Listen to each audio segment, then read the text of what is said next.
2 సంవత్సరాలు పూర్తి చేసుకున్నాం. ఈ మధ్యనే 5 సంవత్సరాల కోసం ఎన్నికైన ప్రభుత్వాన్ని మొదటి సంవత్సరం పూర్తిగాక ముందు నుంచే ఒక పక్కన శుక్రాచార్యుడు, ఇంకొక పక్కన మారీచుడు, సుబాహుడు బయలుదేరినరు మీరు దిగాల్సిందే అని. శుక్రాచార్యుడి గురించి, మారీచుడి గురించి నాకంటే రామాయణం తెలిసిన మీకే ఎక్కువ తెలుసు.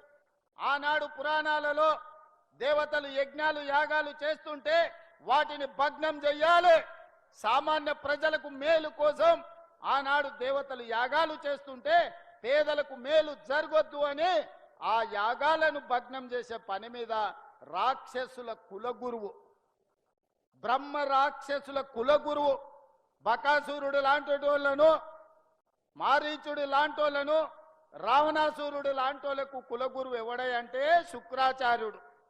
భూ బకాసురులకు, ఈరోజు భూ కబ్జాదారులకు, ఈరోజు హత్యలు చేసేటోళ్లకు, ఆక్రమించుకునేటోళ్లకు అధికారాన్ని అడ్డం పెట్టుకొని తెలంగాణ రాష్ట్రాన్ని దోసుకునేటోళ్ళకు కూడా ఒక శుక్రాచార్యుడు రాక్షస కులగురువు ఉన్నాడు. ఎక్కడున్నాడా? ఎర్రవల్లి ఫామ్ హౌజ్లో ఉన్నాడు.